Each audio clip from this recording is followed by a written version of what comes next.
Next हम लोगों ने टॉपिक पढ़ना है फंक्शन का। मैथमेटिक्स में फंक्शन क्या होता है? Let x and y be two given sets. A function small f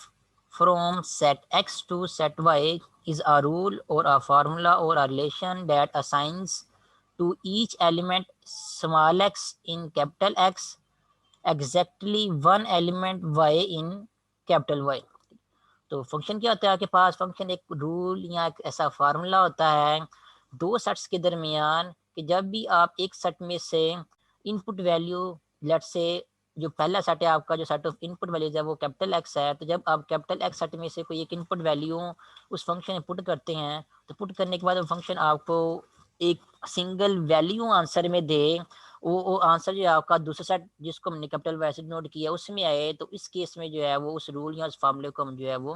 function कहते हैं। ठीक है। फंक्शन की डेफिनेशन को आप जो है वो इस वे से इन सिंपल वर्ड्स में इस तरह भी डिफाइन कर सकते हैं। A function is a rule or a law or a correspondence or a relation from a set capital X to a set Y such that for every single input value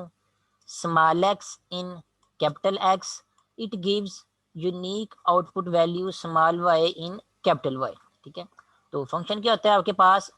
function एक कोई ना कोई आपके पास formula होता है या relation होता है या कोई एक रूल होता है कि वो क्या करता है, वो दो सेट्स के दरमियान ऐसा रूल होता है कि जब भी आप पहले सेट जिसको हमने कैपिटल एक्स कहा हुआ है उस पहले सेट में से सिंगल इनपुट वैल्यू या सिंगल वैल्यू जो है वो फंक्शन इनपुट करते हैं, तो फंक्शन क्या करता है, रिजल्ट में आपको एक यूनिक आउटपुट वैल्यू जो है वो देता है। दूसरा सेट जिसको हम लोगों ने कैपिटल वाई कहा हुआ है, इनपुट वैल्यू को हम लोगों ने स्मॉल एक्स से डिनोट किया हुआ है, और जो सेट है जिसमें से हमने इनपुट वैल्यूज पुट करनी होती है उसको हम लोगों ने कैपिटल एक्स से डिनोट किया है। इस तरह जो आपकी आउटपुट वैल्यू आएगी उसको स्मॉल वाई से डिनोट किया हुआ है, और इनपुट वैल्यू आपकी अगर दूसरे सेट में आ रही है और या जिस सेट में आ रही है उस सेट को हम लोगों ने कैपिटल वाई से डिनोट किया है। तो ये मैथमेटिक्स में जो है वो फंक्शन की डेफिनेशन। सिम्बोलिकली की जो है वो हम फंक्शन को रिप्रेजेंट करते हैं। कैसे रिप्रेजेंट करेंगे? सिम्बोलिकली जो फंक्शन को जो है रिप्रेजेंट करने का वे है वो ये है कि हम क्या करते हैं, जो फंक्शन का नाम होता है, लेट्स से स्मॉल एफ भी यूज़ कर सकते हैं फंक्शन के नाम, फंक्शन नाम जी भी यूज़ कर सकते हैं, एच भी यूज़ कर सकते हैं, लेकिन ज़्यादातर फंक्शन का नाम जो है वो स्मॉल एफ यूज़ होता है। स्मॉल एफ आपके पास एक फंक्शन है। कैसा फंक्शन है? वैसा फंक्शन है जो कैपिटल सेट एक्स से कैपिटल सेट वाई तक जो है वो जा रहा है। मींस आपने जो उस फंक्शन में इनपुट वैल्यूज पुट करनी है वो आप लोगों ने जो कैपिटल एक्स सेट है उसमें से पुट करनी है, और आपके जो आंसर आएंगे उस फंक्शन के यहाँ आने चाहिए, आपके आंसर जो दूसरा सेट कैपिटल वाई है उसमें आने चाहिए या उसमें आएंगे। ठीक है। ये है सिम्बोलिकली फंक्शन को रिप्रेजेंट करने का वे। उसके अलावा मैथमेटिकली जो है हम फंक्शन को इस तरह लिखते हैं, y is equal to f of x. यहाँ पे एफ ये बता रहा होता है कि एफ जो आपके पास क्या है, वो फंक्शन है या फंक्शन का नाम है, और उसके अलावा ये जो ब्रैकेट में एफ के आगे ये जो स्मॉल एक्स लिखा होता है वो ये बता रहा होता है कि एक्स इस फंक्शन में जो है वो आप लोगों ने एक्स की ये वाली वैल्यू जो है वो पुट करनी है इस कैपिटल सेट एक्स में से। और ये जो स्मॉल वाई है आपके पास यहाँ पे लिखा हुआ लेफ्ट हैंड साइड में, ये एक्चुअली आपके इस फंक्शन का आंसर है जब भी आप उस फंक्शन में स्मॉल एक्स वैल्यू जो है वो पुट करेंगे। ठीक है। एफ की आगे ब्रैकेट में स्मॉल एक्स लिखने का मतलब ये होता है कि फंक्शन में हम लोगों ने स्मॉल एक्स वैल्यू जो है पुट की है, और इज इक्वल टू आपके पास ये वाला स्मॉल वाई जो है फंक्शन का आंसर जो है इन जनरल आ रहा है, और ये वाला आंसर आपका जो है दूसरे सेट जो कैपिटल वाई है उसमें आना चाहिए। ठीक है। तो फंक्शन में एक्स की वैल्यू पुट की और एक्स की वैल्यू पुट करने के बाद आपको वाई जो है वो आंसर मिल गया। तो ये क्योंकि इन जनरल एक्स की कोई भी वैल्यू हो सकती है, और आपकी जो इनपुट वैल्यू होगी उसको जब हम फंक्शन इनपुट करेंगे तो आपको वाई की कोई ना कोई वैल्यू मिलेगी इस तरह। तो ये y is equal to f of x जो है वो किसी भी फंक्शन की जो है वो मैथमेटिकली जो है वो जनरल जो है रिप्रेजेंटेशन आपकी जो बन जाएगी। ठीक है।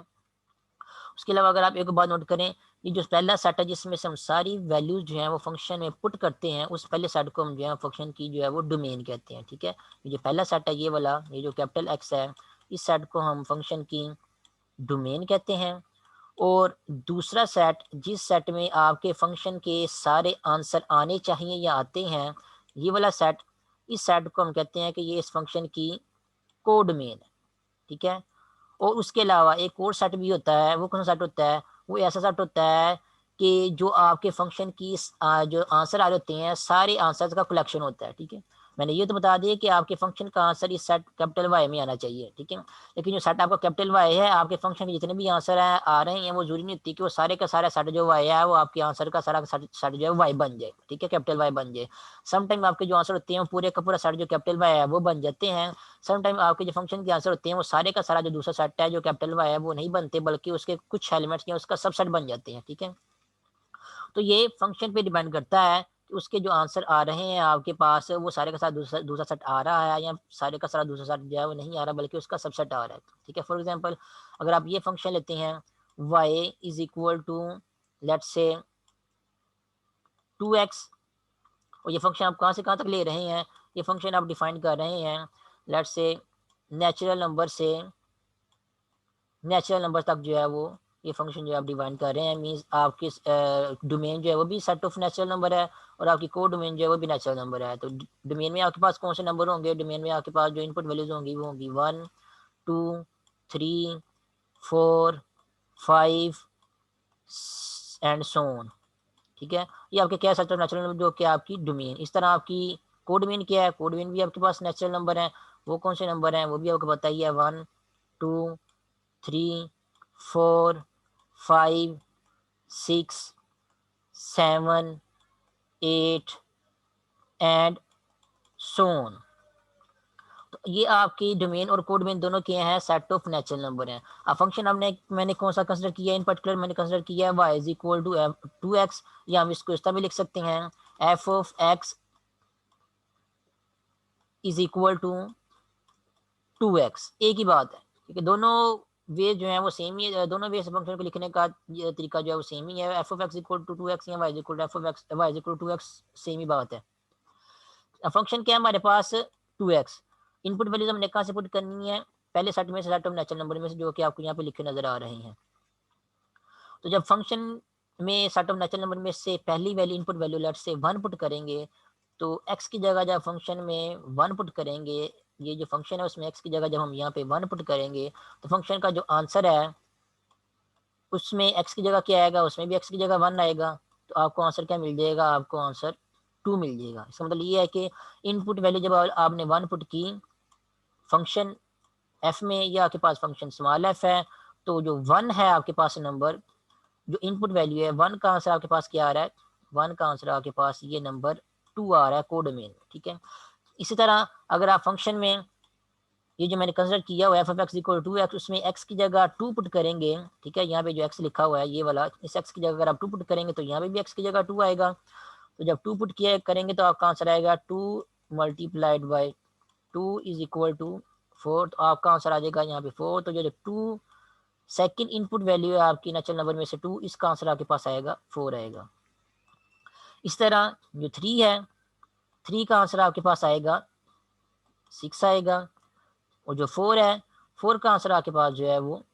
8 आएगा, ठीक है। इस तरह आपके आंसर जो है वो आते जाएंगे, ठीक है। तो डोमेन आपकी वो वाला सेट होना चाहिए जो जो उसमें वो वाली वैल्यूज होनी चाहिए जो हम फंक्शन में पुट कर सकते हैं, और डोमेन की सारी वैल्यूज पुट करके हम जो है इन जनरल फंक्शन को जब स्टडी करते हैं की सारी बारी बारी पुट करके चेक नहीं करना, मीन्स कुछ वैल्यूज जो है वो चेक कर लेते हैं, जिनको चेक करने के बाद हमें ओवरऑल फंक्शन के बिहेवियर का आइडिया जो है हो जाता है। फॉर एग्जांपल जैसे देखिए हमने यहाँ पे पहली 3-4 वैल्यूज पुट करके देखी हैं, पता चल गया कि आंसर कौन से आ रहे हैं। 1 पुट करने से 2 आ रहा है, 2 पुट करने से 4 आ रहा है, 3 पुट करने से 6 आ रहा है, और 4 पुट करने से 8 आ रहा है। इस तरह आपके आंसर जो है वो आते जा रहे हैं, और आंसर एक्चुअली कौन से आ रहे हैं, जो नेचुरल नंबर में जो इवन नंबर्स होते हैं वो वाले नंबर जो है वो आपके नोट कर सकते हैं, आपके आंसर में आ रहे हैं। और तो क्लियरली आप नोट करें तो आपका जो दूसरा सेट वाई है उसमें जितने भी एलिमेंट्स मौजूद हैं वो सारे के सारे आपके आंसर में नहीं आ रहे। फॉर एग्जाम्पल देखिए आपका 1 भी आंसर में नहीं आ रहा, कोई भी नंबर यहाँ से पुट करके देख लें पहले सेट में से, आपका आंसर 1 जो है नहीं आएगा। इस तरह 3 आंसर नहीं आएगा, 5 आंसर नहीं आएगा, 7 आंसर नहीं आएगा, 9 आंसर नहीं आएगा, एंड सो ऑन। तो इस फंक्शन में आपकी डोमेन क्या है, आपकी जो डोमेन है यहाँ पे, ये इस एग्जांपल के केस में जिसको हम लेट से हम डी से रिप्रेजेंट करते हैं, तो डोमेन हमारी यहाँ पे आ रही है वो सेट ऑफ नेचुरल नंबर है। और हमारी जो कोड मेन है इसको मैं जो है सी डी से नाम देता हूँ। यहाँ पे जो हमारी कोड मेन है वो भी हमारे पास क्या है, यहाँ पे सेट ऑफ नेचुरल नंबर है। लेकिन जो रेंज आ रही है, रेंज क्या आती है, set of all output values, ठीक है, जितनी वैल्यूज आपके पास आंसर में आ रही हैं उनको, उसको हम जो है वो उन वैल्यूज के सेट को हम रेंज कहते हैं। तो अब नोट कर सकते हैं कि हमारे जो आंसर आ रहे हैं, जो वैल्यूज आंसर में आ रही हैं वो जस्ट क्या है, इवन नंबर है, 2 4 6 8 10 12 एंड सो ऑन। तो रेंज हमारे पास जो सेट बन रहा है वो पूरे का पूरा दूसरा सेट जो है वो नहीं बन रहा है, वो सिर्फ क्या बन रहा है, हमारे पास सेट ऑफ इवन नंबर जो है वो हमारी जो है वो रेंज में बन रही है, और set of even even natural number जो है वो आपके पास जो है वो आपकी रेंज में आ रहे हैं, ठीक है। तो आप इस तरह भी जो है वो इसको लिख सकते हैं कि हमारी जो रेंज आ रही है वो क्या है, सेट ऑफ इवन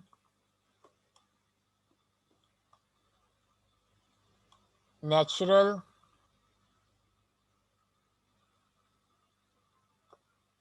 नंबर्स। तो set of even natural number जो है वो आपकी क्या है, यहाँ पे रेंज बन रही है। तो ये आपके फंक्शन की एग्जांपल पर डिपेंड करता है कि आपका जो फंक्शन है उसमें उसकी जो डोमेन और उसकी कोड डोमेन क्या है, और उसके अलावा उसकी कोड डोमेन और उसकी रेंज जो है वो दोनों सेम आती हैं या नहीं आती, ठीक है। इन जनरल जो है वो कमेन और कोड डोमेन और रेंज जो है वो आपस में इक्वल नहीं होती, लेकिन फंक्शन पे डिपेंड करता है कि वो आपस में इक्वल होती है नहीं होती। जैसे भी मैंने एग्जांपल आपको बताई है कि इस केस में आपकी कोड डोमेन और रेंज जो है वो आपस में इक्वल नहीं हो रही, लेकिन अगर मैं फंक्शन में यहाँ पे थोड़ी सी चेंजिंग कर दूँ कि फंक्शन ही जो है वो मैं इस तरह डिफाइन करूँ कि हमारी कोड डोमेन और रेंज जो है वो आपस में इक्वल हो जाए, तो किस तरह डिफाइन करेंगे फंक्शन, यहाँ पे जो मैंने फंक्शन डिफाइन किया हुआ है f of x is equal to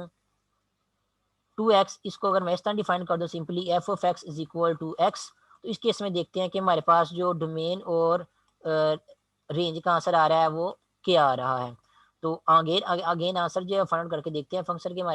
हमारे पास आंसर क्या आ रहे हैं। ये आपके पास वही फंक्शन है एफ नेचुरल नंबर से नेचुरल नंबर तक, लेकिन जैसे मैंने क्या कर दिया, अब डिफरेंट वे से जो है इस फंक्शन को मैंने डिफाइन कर दिया, ठीक है। पहले था फंक्शन आपके पास f of x equal to x, अब मैंने डिफाइन कर दिया f of x is equal to x. अब क्या करेंगे, वन पुट करेंगे फंक्शन में,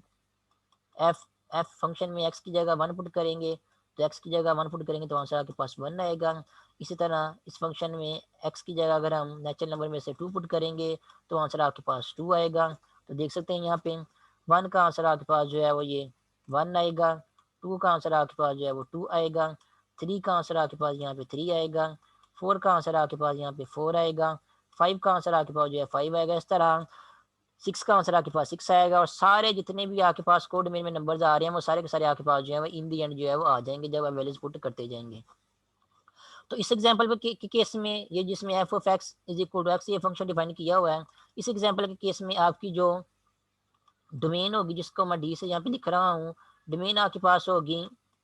सेट ऑफ नेचुरल नंबर, और सेट ऑफ नेचुरल नंबर ही क्या होगी, आपकी कोड डोमेन होगी जिसको मैं जो है सी डी से रिप्रेजेंट कर रहा हूँ, और सेट ऑफ नेचुरल नंबर ही आपकी क्या होगी, रेंज होगी जिसको मैं आर से रिप्रेजेंट कर रहा हूँ। तो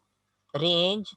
कोड डोमेन और डोमेन तीनों ही क्या आपके पास यहाँ पे सेट ऑफ नेचुरल नंबर बन रहे हैं। तो दूसरे लफ्ज़ में आप देख सकते हैं कि यहाँ पे आपकी कोड डोमेन और रेंज है वो क्या बन रही है, दोनों सेम ही बन रही हैं। तो ये आपके फंक्शंस पे डिपेंड करता है कि आपके फंक्शन की कोड डोमेन या रेंज है आपस में इक्वल होती है नहीं आती। अदरवाइज इन जनरल जो पहला सेट होता है जिसमें से हम वैल्यूज पुट कर सकते हैं फंक्शन में या करते हैं उसको डोमेन कहते हैं। दूसरा सेट जिसमें आंसर आ रहा होता है फंक्शन का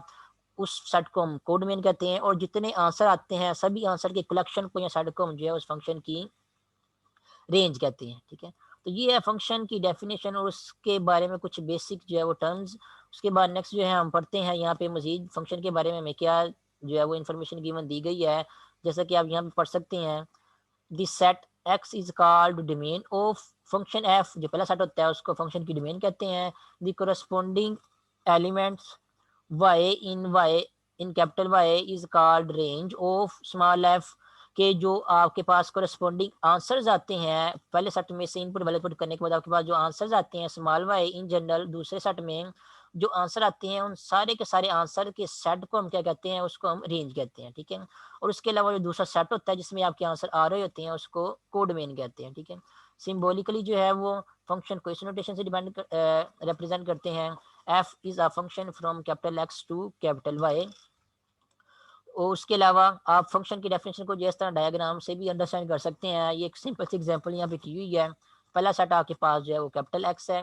दूसरा सेट आपके पास जो है वो कैपिटल वाई है। पहले सेट में जो है वो चार एलिमेंट्स कंसिडर किए हुए हैं 1 2 3 4, और जो दूसरा सेट है उसमें 3 एलिमेंट्स कंसिडर किए हुए हैं, ए, बी और सी। ये फंक्शन आपके पास जो है वो स्मॉल एफ है। उसमें मैपिंग या रिलेशन जो है कैसे डिफाइन किया हुआ है, यहाँ पे जो 1 है वो 1 के ऊपर मैप होगा, यानी कि 1 पुट करने से इस फंक्शन में आंसर इस फंक्शन में 1 पुट करने से आपका आंसर जो है 1 मिलेगा। ये आपको डायग्राम के थ्रू यहाँ पे बता रहे हैं, या एक रूल या करस्पोंडेंस के थ्रू यहाँ पे बता रहे हैं फंक्शन के आंसर आपके पास कैसे आ रहे हैं, फार्मूला के थ्रू नहीं बता रहे हैं। अदरवाइज फंक्शन आपको जो है फार्मूला के थ्रू भी बता सकते हैं, जैसे मैंने 2x या x लिया था, x स्क्वायर भी ले सकते हैं आप, तो फंक्शन आपका फार्मूला के थ्रू बता सकते हैं। और इस तरह रिलेशन जो है वो डायग्राम के थ्रू डिफाइन करके इस तरह भी आपको फंक्शन के बारे में बता सकते हैं कि कौन सी इनपुट वैल्यूज हम फंक्शन इनपुट यूज कर रहे हैं और कौन सी आउटपुट वैल्यूज जो है हमारे पास आंसर में आ रही हैं।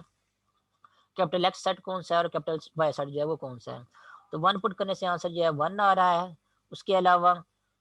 2 जब पुट करेंगे इस फंक्शन में तो आंसर हमारे पास क्या आएगा, वो सी आएगा। जरूरी नहीं है कि आपके पास आंसर जो है वो तरतीब वाइज ही है, जिस तरह तरतीब वाइज यहाँ पे सेट में वाई में लिखे हुए हैं, आगे पीछे भी आंसर आपके पास आ सकते हैं फंक्शन के। उस तरह जो 3 है, 3 को पुट करेंगे तो फंक्शन का आंसर जो है हमारे पास बी आएगा। इस तरह 4 को पुट करेंगे तो 4 को पुट करने के बाद भी आंसर हमारे पास क्या आएगा, वो बी ही आएगा। तो देख सकते हैं जब भी आप कोई एक सिंगल इनपुट वैल्यू जो है वो यूज कर रहे हैं या पुट कर रहे हैं फंक्शन में, तो आपको रिजल्ट में एक ही जो है वो आंसर मिल रहा है। 1 पुट करने से आपको आंसर एक ही ए मिल रहा है, 2 पुट करने से आपको एक ही आंसर जो है वो सी मिल रहा है, 3 पुट करने से आपको एक ही आंसर जो है वो बी मिल रहा है, इस तरह 4 पुट करने से भी आपको एक ही आंसर जो है बी मिल रहा है। तो एक वक्त में एक इनपुट वैल्यू पुट करने से आपको सिंगल या यूनिक ही आउटपुट वैल्यू जो है मिल रही है। तो अगर आपको यूनिक ही आउटपुट वैल्यू मिले तो उस केस में हम कहेंगे कि आपका आपका जो रिलेशन या जो रूल या जो फार्मूला है वो क्या है, फंक्शन है। अगर एक ही आउटपुट वैल्यू आपको जो है वो नहीं मिलेगी या एक से ज्यादा आपको आउटपुट वैल्यूज मिलेंगी, तो उस केस में आपका जो रूल या फार्मूला होगा उसको हम जो है वो फंक्शन नहीं कहेंगे। ठीक है, तो यहाँ पे ये जो रिलेशन डिफाइन किया हुआ है, यहाँ पे जो करस्पोंडेंस यहाँ पे बताई गई है वो क्या आपके पास जो कि कैपिटल एक्स सेट से कैपिटल वाई सेट तक है, वो आपके पास जो यहाँ रिलेशन है जो फार्मूला है वो क्या आपके पास ये एक फंक्शन है। ठीक है, क्योंकि आपको आप जब भी एक सिंगल इनपुट वैल्यू पुट करेंगे आपको यूनिक आउटपुट वैल्यू ही मिल रही है यहाँ पे। इसी तरह अगर आप दूसरे डायग्राम में देखें तो जो फंक्शन यहाँ पे इस दूसरे डायग्राम में जो फंक्शन है उसको जी का नाम दे दिया है। इसमें ये आपको ये करस्पोंडेंस जो है वो बताई गई है कि जब इस फंक्शन जी में आप 1 वैल्यू पुट करेंगे तो आंसर आपके पास क्या आएगा, ए आएगा, और उसके साथ साथ आंसर आपके पास क्या आएगा, सी आएगा। तो कितने आंसर आ रहे हैं 1 पुट करने से, 2 आंसर आ रहे हैं। एक आंसर आपके पास जो है वो स्मॉल ए आ रहा है, दूसरा आंसर आपके पास क्या आ रहा है, स्मॉल सी आ रहा है। इसी तरह इसी फंक्शन में अगर हम जो है वो 2 पुट करेंगे तो 2 पुट करने के बाद हमारे पास आंसर जो है वो डी आ रहा है। ठीक है, 3 पुट करेंगे तो 3 पुट करने से आंसर हमारे पास क्या आएगा, वो बी आएगा। 4 पुट करेंगे तो 4 पुट करने से आंसर हमारे पास क्या आएगा, वो सी आएगा। तो कैपिटल एक्स उसमें 1 2 3 4 4 एलिमेंट्स हैं, कैपिटल वाई उसमें 1 2 3 4 4 एलिमेंट्स हैं। दोनों सेट्स के एलिमेंट जरूरी नहीं है सेम और डिफरेंट भी हो सकते हैं। और जब भी हम लोगों ने पहले सेट में से इनपुट वैल्यूज पुट की फंक्शन जी में, तो हमें जो है आंसर जो है वो कौन कौन से मिल रहे हैं वो भी यहाँ पे बताया हुआ है। तो अगर हम नोट करें तो ये जो मैंने ब्लू लाइन्स यहाँ पे ड्रा की हैं, तो ब्लू लाइन्स वाली जो इनपुट वैल्यूज हैं, जैसे कि 2 को देखें, 2 का भी आपको यूनिक या एक ही आंसर मिल रहा है, डी। 3 का भी आपको यूनिक या एक ही आंसर मिल रहा है, बी। इसी तरह जो 4 है उसका भी आपको यूनिक या एक ही आंसर मिल रहा है, सी। लेकिन जो 1 है, 1 जो आपकी इनपुट वैल्यू है इसको पुट करने से आपको आज जो है वो 2 आंसर मिल रहे हैं, जिसको मैंने रेड कलर लाइन से यहाँ पे शो करवाया हुआ है। 1 पुट करने से यहाँ पे बता रहे हैं कि 1 पुट करने से आपका आंसर ए भी आ रहा है और यही 1 पुट करने से आपका आंसर जो है वो सी भी आ रहा है। तो 1 पुट करने से क्योंकि आपके 2 आंसर आ रहे हैं, एक से ज्यादा आंसर आ रहे हैं, यूनिक आंसर जो है वो नहीं आ रहा, इसलिए ये जो फंक्शन यहाँ पे, इसलिए यहाँ पे जो रिलेशन डिफाइन किया हुआ है, ये जो करस्पोंडेंस डिफाइन की हुई है, ये जो रूल यहाँ पे डिफाइन किया हुआ है, g from capital X set to capital Y, ये जो रूल या जो रिलेशन डिफाइन किया है यहाँ पे ये फंक्शन नहीं है। ठीक है, और रीजन इसकी यही है कि जब कि आपने जब 1 पुट किया उस फंक्शन में,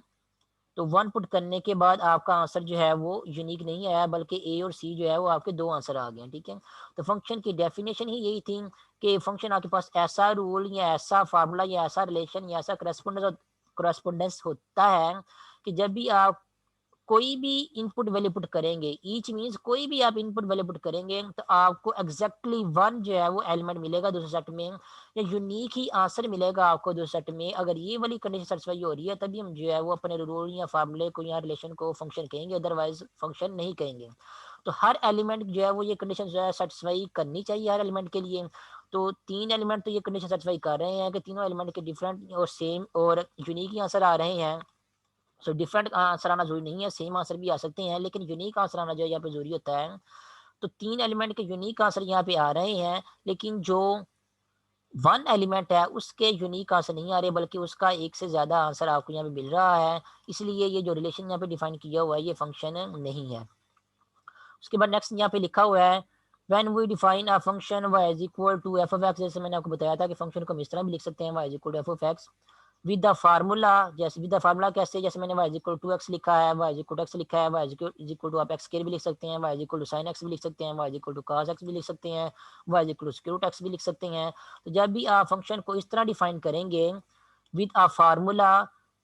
the domain is not stated explicitly or restricted by the context। तो यहाँ पे ये बता रहे हैं कि जब आप फंक्शन को इस तरह डिफाइन करते हैं, फिर a function from capital set x to capital y set, तो इससे आपको ये पता चल जाता है कि आपका जो सेट ऑफ इनपुट वैल्यू है वो कैपिटल एक्स है, और आपका सेट ऑफ आउटपुट वैल्यू जो है वो जिस सेट में आपके आंसर आ रहे हैं वो आपका वाई है। तो यहाँ से आपको फंक्शन की डोमेन और को डोमेन के बारे में जो पता चल जाता है। ठीक है, डोमेन आपकी क्या होती है, पहला सेट होता है, कोड डोमेन क्या होती है आपकी दूसरा सेट होता है, और रेंज क्या होती है दूसरे सेट में जितने आंसर आ रहे होते हैं उन सारे आंसर को हम जो है वो फाइंड आउट करके देखते हैं हमारे जो है फाइनली कौन कौन से आंसर आ रहे हैं, उन आंसर के सेट को हम जो है रेंज कहते हैं। तो कहते हैं जब हम फंक्शन को इस तरह लिखते हैं, इस नोटेशन से लिखते हैं, तब हमें आसानी से पता चल जाता है कि सेट ऑफ इनपुट वैल्यूज कौन सा है या डोमेन कौन सी है। लेकिन जब हम फंक्शन को इस तरह लिखते हैं सिंपली लेट से हम कहते हैं कि हमारे पास फंक्शन है y is equal to square x, जैसे हम अगर हम इस तरह लिख दें कि हमारे पास फंक्शन ये वाला, या हम इस तरह लिख दें f of x is equal to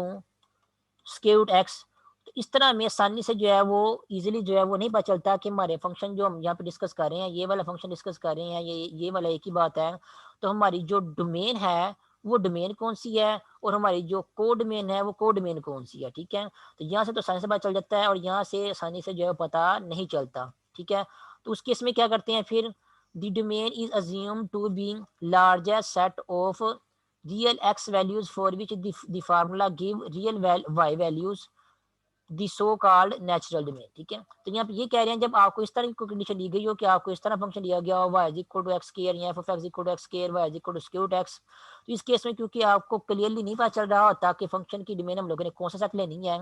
तो उस केस में आप लोगों ने फंक्शन की डोमेन जो है वो लार्जेस्ट जो है वो रियल नंबर का सेट लेना है। कौन सा लार्जेस्ट रियल नंबर का सेट लेना है, वो वाला सेट लेना है जिसमें वो वाली वैल्यूज इंक्लूड होंगी जो हम फंक्शन में जो है पुट कर सकते हैं, जिनको पुट करने से हमारे पास आंसर जो है वो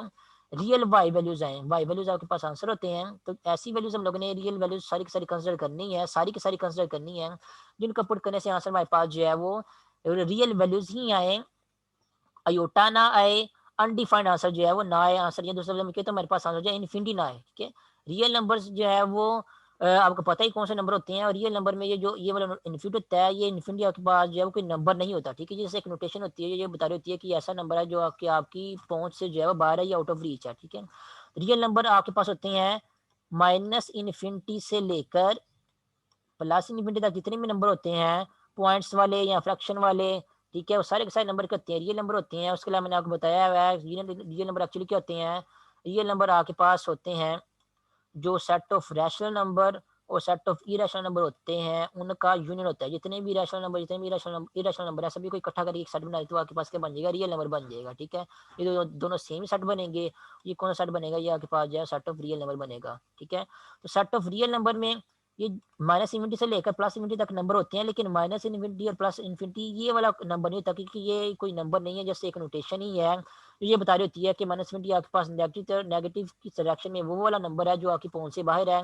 और प्लस इन्फिनिटी जो है वो पॉजिटिव डायरेक्शन में वो वाला जो है वो नंबर है, ऐसा नंबर है जो कि आपकी पहुंच से बाहर है। ठीक है, तो माइनस इन्फिनिटी से लेकर प्लस इन्फिनिटी की, माइनस इन्फिनिटी और प्लस इन्फिनिटी के दरमियान में जितने भी नंबर आ रहे हैं वो सारे के सारे नंबर को हम जो है वो रियल नंबर कहते हैं। ये माइनस इन्फिनिटी और प्लस इन्फिनिटी को जो है हम रियल नंबर नहीं कहते, ये कोई नंबर नहीं है, या ये रियल नंबर नहीं है, जैसे एक नोटेशन है या ऐसे नंबर की नोटेशन है जो कि आपकी पहुंच से बाहर होते हैं। ठीक है, तो जब इस तरह का कोई केस आ रहा होगा y is equal to square root x का या y is equal to x square का, जब आपको इस तरह जो है वो क्लियर नहीं पता चलेगा कि आपकी डोमेन क्या है, तो आप लोगों ने फिर क्या करना है, आपने देखना है कि ऐसा कौन सा बड़े से बड़ा रियल नंबर का जो है वो सबसेट में मिल सकता है, या ऐसा कौन कौन कौन से रियल नंबर हो सकते हैं सारे के सारे, जिनको पुट करने से हमारे पास फंक्शन में आंसर जो है वो ना ही अयोटा या कम्प्लेक्स नंबर आए, ना ही जो है वो इन्फिनिटी ओवर इन्फिनिटी या कोई अनडिफाइंड फॉर्म आए। ठीक है, तो वो कौन सा सेट होगा वो हम लोगों ने खुद ही जज करना होता है, फिर उस सेट को हम लोगों ने एज ए डोमेन जो कंसिडर करना होता है। ठीक है, याद रखना यहाँ पे, क्योंकि हम जो है वो कैलकुलस पढ़ रहे हैं। ठीक है, तो कैलकुलस में क्या होता है कि कैलकुलस में हम जो है वो जिस अपने कैलकुलेशन को, अपने स्टडी को जो है वो जस्ट रियल नंबर्स तक ही जो है वो महदूद रखते हैं, आगे कम्प्लेक्स नंबर तक जो है वो नहीं जाते। ठीक है, तो यहाँ पे भी हम लोगों ने अपनी डोमेन जो है वो या रेंज जो है मैक्सिमम जो हम लोगों ने यहाँ पे कंसिडर करनी है, वो हम लोगों ने अब रियल नंबर तक ही जो है वो कंसिडर करनी है। रियल नंबर से आगे जो कम्प्लेक्स नंबर होते हैं वहां तक हम लोगों ने जो अपनी डोमेन या रेंज को डोमेन को जो है वो लेके नहीं जाना। ठीक है,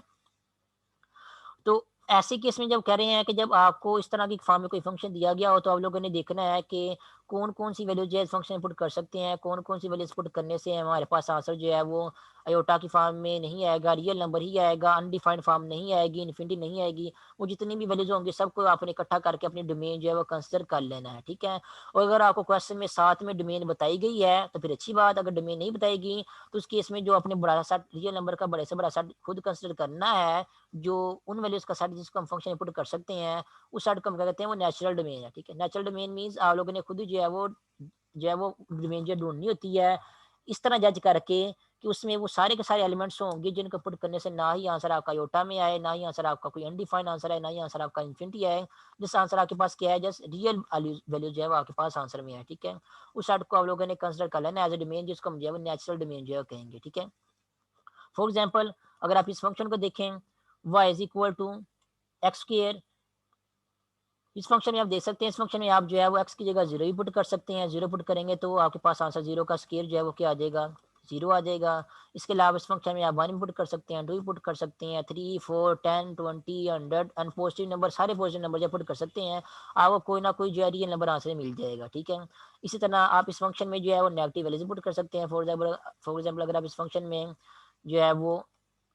एक्स की जगह जो है वो -1 पुट करेंगे तो आंसर आपके पास क्या आएगा, -1 का स्क्वायर आएगा, और -1 का स्क्वायर क्या होता है, +1 होता है। ठीक है, -2 भी पुट कर सकते हैं, -2 जब पुट करेंगे तो आंसर आपके पास जो है वो क्या आएगा, वो +4 आएगा। ठीक है, इस तरह पॉइंट्स में भी नंबर पुट कर सकते हैं, 0.1 भी पुट कर सकते हैं, 0.2 भी पुट कर सकते हैं, -0.1 भी पुट कर सकते हैं, -0.2 भी पुट कर सकते हैं। इस तरह so on -10 -100 and so on -70 तक सारे के सारे रियल नंबर जो है इस फंक्शन पुट कर सकते हैं। तो अगर आपके पास कहीं सिर्फ इस तरह ही सिर्फ यही फंक्शन डिफाइन किया गया, उस तरह वाई इक्वल टू एक्स के, और साथ में आपको ये ना बताया गया हो कि इस फंक्शन की डोमेन क्या है, तो आप लोगों ने अभी खुद जज कर लिया अभी यहाँ पे किस फंक्शन में हम जो है वो सारे के सारे रियल नंबर जो है पुट कर सकते हैं। कोई भी रियल नंबर पुट करने से हमारे पास आंसर जो है वो अयोटा की फॉर्म में या अनडिफाइंड फॉर्म में या इन्फिनिटी की फॉर्म में आंसर हमारे पास जो है वो नहीं आ रहा है। इसलिए क्योंकि सारे के सारे रियल नंबर हम पुट कर सकते हैं, इसलिए हम क्या करेंगे, इस सिचुएशन में जब आपको डोमेन इस फंक्शन केस में नहीं गिवन दी गई होगी तो हम क्या करेंगे, the entire set of real numbers, हम क्या करेंगे, सारे के सारे सेट ऑफ रियल नंबर को हम क्या करेंगे, अपनी डोमेन जो है कंसिडर कर लेंगे। क्योंकि कोई भी रियल नंबर पुट करने से हमारे पास आंसर जो है यहाँ पे अयोटा या अनडिफाइंड या इन्फिनिटी जो है वो नहीं आ रहा। ठीक है, लेकिन अगर इस तरह की सिचुएशन हो आपके पास कि आपको फंक्शन गिवन दिया गया हुआ इक्वल टू एक्स के, और साथ में जो इनपुट वैल्यू आपके पास एक्स है उसके ऊपर कोई ना कोई कंडीशन आपको बताई गई हो कि एक्स आपकी वैल्यू आप लोगों ने जिस ये वाली वैल्यू यूज करनी है, तो जो आपको कंडीशन बताई गई होगी कि आपके नेक्स्ट की सिर्फ ये वाली वैल्यू यूज करनी है, वो एक्चुअली आपको जो है वो फंक्शन की डोमेन के बारे में बताया गया होगा। ठीक है, जैसा कि यहाँ पे देख सकते हैं वाई इक्वल टू एक्स के आपको फंक्शन डिफाइन किया गया है, और साथ में ये भी कहा गया कि एक्स की वैल्यू जैसे आप लोगों ने सिर्फ ग्रेटर देन जीरो कंसिडर ही करनी है, या ग्रेटर देन जीरो ही पुट करनी है, इक्वल टू जीरो या लेस देन जीरो जो है वो पुट नहीं करनी। तो क्योंकि आपको ये खुद ही बताया गया, आपके आपके क्वेश्चन के ऊपर ये रिस्ट्रिक्शन लगाई गई है कि आपने इस तरह का केस ही जो है वो स्टडी करना है, तो फिर जो आपको इन्फॉर्मेशन गिवन दी गई आपने उसी को यूज करना है। तो एक्स जो है ग्रेटर देन जीरो, इसका मतलब ये है कि एक्स की वैल्यू जो है ना ही जीरो हो सकती है ना ही नेगेटिव हो सकती है। तो ये आपको इनपुट वैल्यूज के बारे में इंफॉर्मेशन गिवन दी गई है, या सिंपल लफ्ज में ये कहते हैं आपको फंक्शन की डोमेन के बारे में बताया गया, डोमेन के आपकी पॉजिटिव नंबर है। ठीक है, x greater than zero mean x की जो पॉजिटिव वैल्यूज हैं वो आपकी डोमेन होगी। तो आप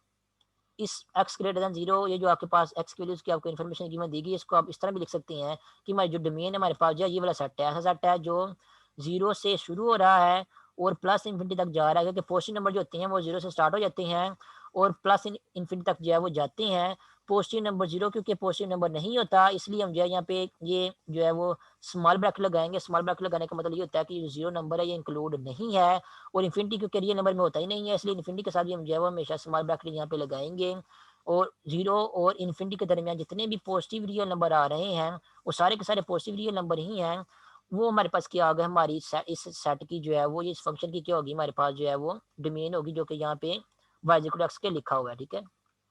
अगर डोमेन नहीं लिखी हुई तो हमें पता है कि इस फंक्शन में हम सारे के सारे रियल नंबर पुट कर सकते हैं, तो हमारी डोमेन क्या होगी, उस केस में फिर क्या होगी, सेट ऑफ रियल नंबर। ठीक है, जो कि हम लोगों ने खुद फाइंड आउट करनी है, जिसको हम जो है नेचुरल डोमेन कहते हैं। ठीक है, अगर डोमेन आपको खुद क्वेश्चन में दी गई है तो आपने फिर उसी डोमेन को जो है फॉलो करके अपने क्वेश्चन को डिस्कस करना है। जैसा कि यहाँ पे डोमेन हमें दी गई है कि हमने सिर्फ ये वाली इनपुट वैल्यू जो है वो यूज करनी है, तो हमें फिर क्या करना होगा, सिर्फ उन्हीं इनपुट वैल्यूज को जो है वो कंसिडर करके अपने क्वेश्चन को जो है स्टडी करना होगा। ठीक है, इस तरह आपके सिर्फ यही कंडीशन नहीं लगा सकते डोमेन की कोई और कंडीशन भी लगा सकते हैं। फॉर एग्जांपल अगर आपका फंक्शन दिया गया है y=x² सेम फंक्शन गिवन दिया गया है, लेकिन अब आपके पास जो आपको जो है वो x के ऊपर ये कंडीशन लगा के कहा गया है कि x की वैल्यू आप लोगों ने हमेशा जो है वो ग्रेटर देन इक्वल टू 0 ही कंसिडर करनी है। मींस आपने जो इनपुट वैल्यूज कंसिडर करनी है यहाँ पे, या जो x की वैल्यूज आपने एज ए इनपुट यूज करनी है यहाँ पे, वो वैल्यूज जो है या तो 3 के इक्वल होनी चाहिए या 3 से ग्रेटर होनी चाहिए। ठीक है, तो एक्स की वो वाली वैल्यू आपने एज इनपुट यूज करनी है जो या तो 3 के इक्वल है या 3 से ग्रेटर है। ठीक है, तो जब आप वो वाली वैल्यू यूज करेंगे जो 3 से इक्वल होंगी, 3 से ग्रेटर होंगी, तो वो कौन सी वैल्यूज होती हैं, वो वैल्यूज आपके पास जो ये वाली होती हैं 3 और इन्फिनिटी। तो ये वाली वैल्यूज अगर आप यहाँ पे यूज करेंगे इस सेट को, अगर आप जो है वो एज ए डोमेन यूज करेंगे, तो इसका मतलब यही है कि आप जो है वो वाली यार वैल्यू जो है उस फंक्शन में एज ए इनपुट यूज कर रहे हैं जो यहाँ तो 3 है या 3 से ग्रेटर है। ठीक है, अब यहाँ पे देख सकते हैं क्लियरली कि मैंने यहाँ पे ब्रैकेट जो है स्मॉल लगाने की बजाय यहाँ पे जो है वो ये कैपिटल ब्रैकेट जो है वो लगाई है। यहाँ पे कैपिटल ब्रैकेट इसलिए लगाई है क्योंकि हमने जो इनपुट वैल्यू यूज कर रहे हैं उसमें हम लोगों ने जो है वो 3 को भी जो है वो एज ए इनपुट वैल्यू जो है वो पुट कर सकते हैं, जैसे कि यहाँ पे लिखा हुआ है एक्स हमारा जो 3 के इक्वल भी हो सकता है, क्योंकि हमने 3 को भी अपने डोमेन में कंसिडर करना है, इसलिए यहाँ पे मैंने ये कैपिटल ब्रैकेट लगा दी है। कैपिटल ब्रैकेट का मतलब ये होगा कि इसके साथ जो नंबर आ रहा है ये 3, वो भी आपके सेट में इंक्लूड है या इंटरवल में इंक्लूड है। उसके अलावा 3 से लेकर इन्फिनिटी तक जितने भी नंबर्स आ रहे हैं वो सारे के सारे आपके इस इंटरवल में या सेट में जो है वो इंक्लूड है। और ये जो स्मॉल ब्रैकेट का मतलब ये है कि प्लस इन्फिनिटी ये जो है वो ये आपके सेट, ये आपके नंबर्स में या डोमेन में इंक्लूड नहीं है, क्योंकि सेट ऑफ रियल नंबर में जो इन्फिनिटी जो है वो इंक्लूड नहीं होता। वो आपके पास कोई एक नोटेशन होती है जो कि उस नंबर की रिप्रेजेंटेशन होती है जो कि आपकी पहुंच से बाहर होता है। तो इस केस में आपकी डोमेन क्या बन जाएगी, इस केस में आपकी डोमेन जो है वो ये वाला सेट बन जाएगा 3 से लेकर प्लस इन्फिनिटी तक। और जो पहला केस था ये वाला y=x के, इस केस में आपकी डोमेन बनी थी 0 से लेकर प्लस इन्फिनिटी तक, जैसा कि आपको क्वेश्चन में ही गिवन दिया गया था। यहाँ पे x आपका जो है वो स्ट्रिक्टली जो है वो ग्रेटर देन 0 होना चाहिए। ठीक है,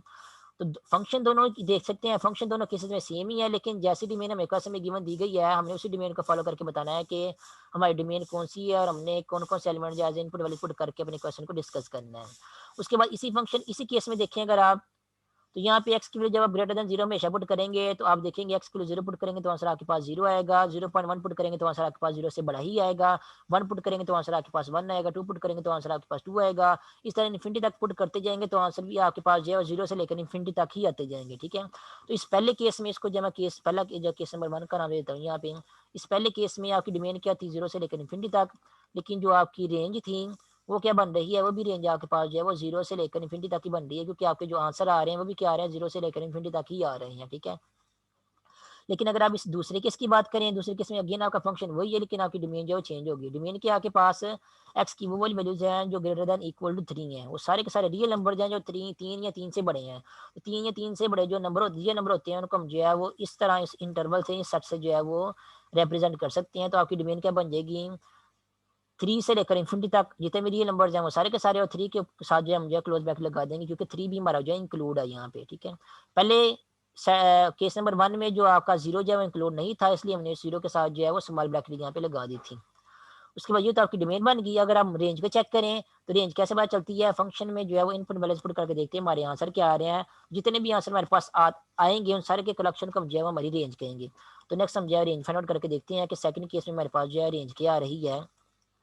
इनपुट वैल्यूज क्या करनी है 3 से लेकर आगे तक सारे रियल नंबर पुट करने हैं। तो जब 3 पुट करेंगे इस फंक्शन में y=x में, तो 3 पुट करेंगे तो आंसर आपके पास क्या आएगा 3 का स्केयर वो क्या बन जाएगा 9। तो स्टार्टिंग वाला नंबर 3 पुट करेंगे तो आंसर आपके पास 9 आएगा, और उसके बाद 4 पुट करेंगे तो 4 का स्केयर आएगा, 4 का स्केयर क्या बन जाएगा 16, तो 9 के बाद वाला आंसर नंबर जो 16 आ जाएगा। इस तरह 3 के बाद वाले जो रियल नंबर होते हैं 3.1, 3.2, 3.3, 3.8, 3.9, तो वो वाले नंबर पुट करेंगे तो आंसर आके जो है वो 9 से लेकर 60 तक जितने भी नंबर आ रहे हैं वो नंबर आपके पास जो है वो कंटिन्यूसली जो होते जाएंगे। जैसे जैसे आप कंटिन्यूसली जो 3 से लेकर 4 तक जितने भी दरमियान में रियल नंबर आ रहे हैं 3.1, 3.01, 3.025, इस तरह के जितने भी इन्फिनिट नंबर 3 और 4 के दरमियान में आ रहे हैं, अगर वो कंटिन्यूसली पुट करते जाएंगे तो आपका आंसर भी जो है वो 9 से लेकर 60 तक जो है वो कंटिन्यूसली जो है वो आते जाएंगे जितने भी रियल नंबर आपके पास आ रहे हैं। और 4 तक जब पहुंचेंगे तो 4 का स्केयर आपके पास 16 आ जाएगा। इस तरह 4.1, 4.01, 4.25, 4.23, 4 एंड इस तरह 5 तक भी आप जो है वो रियल नंबर पुट करते जाएंगे तो आपके आंसर जो है वो आते जाएंगे। तो जब इन दी एंड जब आप 5 पुट करेंगे तो आंसर आपके पास क्या आएगा 5 का स्केयर जो कि क्या बन जाएगा आपके पास 25। तो आप नोट करेंगे कि आपके आंसर जो है वो 9 से शुरू हो रही हैं, और 9 से आगे जितने भी रियल नंबर हैं वो सारे के सारे रियल नंबर जो आपके पास आंसर में जो आते जा रहे हैं। ठीक है, जैसे जैसे आप 3 पुट करने के बाद 3 से आगे वाले रियल नंबर कंटिन्यूसली पुट करते जाएंगे। ठीक है, तो आपका आंसर जो आएंगे वो 9 से स्टार्ट हो जाएंगे, और 9 से आगे जितने भी रियल नंबर हैं उनसे आगे आपके आंसर जो है वो कंटिन्यूसली जो है वो आते जाएंगे। तो आपने यहाँ पे नोट कर लेंगे यहाँ पे आपकी जो रेंज आ रही है, यहाँ के पास जो आंसर्स का कलेक्शन बन रहा है या आंसर का जो सेट बन रहा है वो क्या बन रहा है, वो वाले रियल नंबर बन रहे हैं जो 9 से स्टार्ट हो रहे हैं, और 9 से आगे जो है वो जितने भी रियल नंबर आ रहे हैं वो सारे के सारे रियल नंबर जो है वो आपके आंसर में जो आते जा रहे हैं। तो ओवरऑल आपके पास जो आंसर्स का पूरे आंसर का जो सेट बनेगा वो क्या बनेगा, एक तो आपके पास आंसर में 9 आ रहा है, 9 आपके पास आंसर में आएगा क्योंकि आपकी डोमेन में 3 इंक्लूड था, 3 आप पुट कर सकते थे। जब 3 पुट किया तो आपका आंसर जो है वो 9 आ गया, तो ये तो आपका आंसर जो है स्टार्ट में 9 आ रहा है। उसके अलावा 9 से आगे जितने भी ये नंबर हैं वो भी आपके पास आंसर में आते ही जा रहे हैं, और क्योंकि आपने 3 से लेकर इन्फिनिटी तक नंबर पुट करने हैं तो जब 3 से लेकर इन्फिनिटी तक आप इनपुट वैल्यूज पुट करते जाएंगे तो आपका आंसर भी जो है वो 9 से आगे जितने भी नंबर्स हैं वो आते जाएंगे। इन दी एंड आपके ये कह सकते हैं कि इन्फिनिटी तक या प्लस इन्फिनिटी तक जितने भी रियल नंबर आपके पास होंगे वो सारे के सारे जो है आपके पास जो आंसर में आते जाएंगे। तो आपकी जो रेंज बन जाएगी यहाँ पे 9 से लेकर इन्फिनिटी तक जितने भी रियल नंबर आ रहे होंगे वो सारे के सारे रियल नंबर जो है वो आपके पास के क्या बन जाएंगे, आपकी इस सेकंड केस में जो है इस फंक्शन की रेंज बन जाएंगी। ठीक है, तो फंक्शन सेम ही है आपके पास दोनों केसेस में,